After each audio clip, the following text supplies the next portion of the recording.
네, 안녕하십니까. 김 선생의 서울 이야기를 진행하는 강사 김효입니다. 이번 시간에는 새하얀 얼룩 수피를 갖고 있는 바로 이 백송에 대해서 좀 말씀을 드려보도록 하겠습니다.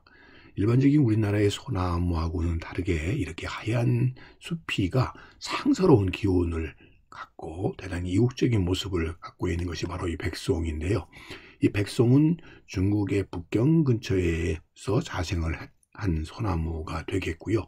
대략 600여 년 전에 중국에 왕래를 하던 사신인 외교사절단에 의해서 우리나라에 전해진 것으로 이렇게 알려져 있습니다. 그래서 우리나라에서 가장 오래 자란, 크게 자란 이 백송들은 거의 천연기념물로 이렇게 지정이 되어 있는데, 그럴 수밖에 없는 것이 이 나무는 함경 옮기면은 쉽게 자라지를 않을 뿐만 아니라 자라는 속도도 대단히 늦기 때문에 특별히 우리나라에서는 이를 천연기념물로 이렇게 보호하고 있다라고 보시면 되겠습니다.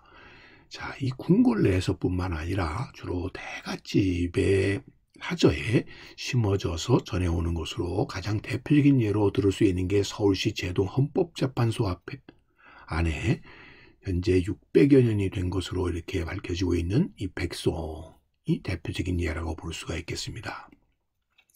또 이 충남 예산 이 추사 김정희의 생가 지역에 지금 자라고 있는 나무뿐만 아니라 추사 김정희의 서울 본가에 영조가 내렸다고 이렇게 전해지는 백송 등을 통해서 결국 이 추사 김정희의 어떤 이 집안의 상징처럼 여겨졌던 것이 또한 백송이 아닐까 싶습니다.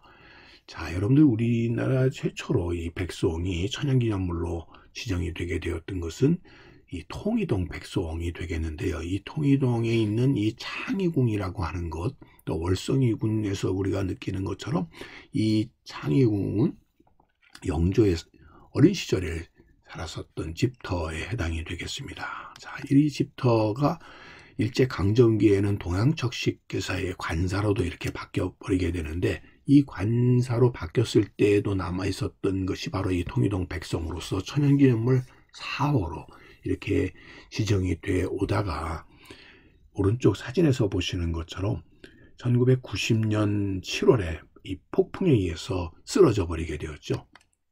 자, 그래서 여러분들이 밑둥이 많이 남아있는 현재의 모습을 볼 수가 있겠고, 그 후계목이 이렇게 왼편에서 자라고 있는 것을 볼 수가 있겠는데, 당시 이것이 쓰러지게 되었을 때 서울시가 백송 회생대책위원회까지 이렇게 구성했을 정도로 이 백송에 대해서 대단히 중시를 했었던 것 또한 우리나라가 얼마나 이 백송을 귀하게 여겼는가를 단적으로 얘기해 주는 예가 아닐까 싶습니다.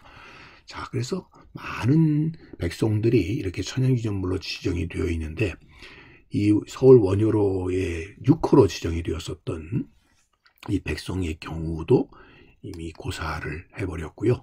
그래서 용산문화원 뒷곁에는 이 백송의 후계목이 현재 이렇게 키워져 자라고 있다라고 하는 것을 통해서도 그 원래 고목이 고사하고 난 뒤에도 그 뒤를 잇게 되는 이런 나무들을 키워냄으로써 백송을 얼마나 귀중하게 여겼는지를 우리가 알 수가 있겠습니다. 좀 전에 말씀드렸던 것처럼 서울 제동에 있는 것은 제8호가로서 지정이 되었던 것인데요.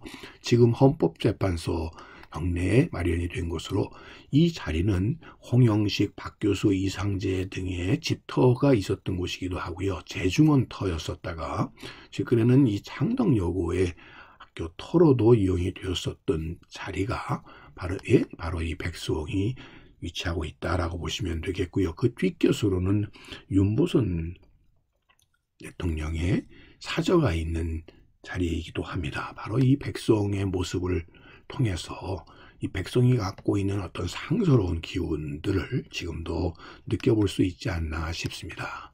자, 그리고 서울 수성동, 즉 조계사 경내에도 제9호 천연기념물로 기정이 된 백송이 자라고 있는데요. 이 백송이 왜 절 안에 이렇게 자라고 있을까? 이는 이 조계사가 세워지기 이전에 이곳이 전이감터였었고, 전이감터에 이 백송이 자라고 있었던 것으로 이렇게 추정할 수 있고, 이것은 당연히 중국에 왕래했었던 이들에 의해서 이곳에 심어졌었던 것으로 이렇게 추정을 해볼 수가 있겠습니다. 자, 그런 의미에서 이 백성들은 예외 없이 이런 나름의 이런 사연들을 갖고 있다라고 보시면 되겠습니다. 또 경기도 고양시에도 이 송포의 백성이 자라고 있어서 지금도 그 의연한 모습들을 통해서 이 백성의 상서로움을 확인해 볼 수가 있다라고 보시면 되겠습니다. 궁궐 내에서는 이 경궁 내에 이 백성이 이렇게 자라고 있는 모습을 확인해 볼 수가 있겠습니다. 이렇게 궁궐의 왕실 뿐만 아니라 이런 대가들의 가장 선호되는 나무 중에 하나로서 꼽혔었던 것이 백송이었다라고 보시면 되겠습니다. 예산 용궁리의 백송도 천연기념물 106호로 이렇게 지정이 되어 있는데요. 이 백송이 자라고 있는 곳에 수사기 김정희의 행가가 있고요. 이 가까이에 김정희의 증조모였었던 영조의 둘째 딸 화순옹주가 그의 남편을 따라 어떤 정절을 기리기 위한 연료문이 세워져 있는 이곳 가까이에 이 무덤가에 백송이 자라고 있는 것을 통해서도 여러분들이 백송이 갖는 의미에 대해서 여러분들 아마 되짚어 볼 수 있는 계기가 되지 않나 싶습니다. 자, 효창동 백송유치원에서 자라고 있는 이 백송의 예를 통해서 보는 것처럼 여러분들도 이 백송의 상스러운 기운들과 함께 2023년 계묘년 새해를 맞이하시라는 의미로서 오늘은 이 백송에 대해서 오늘도 꽃밭을 가꾸는 김 선생이 말씀드렸습니다.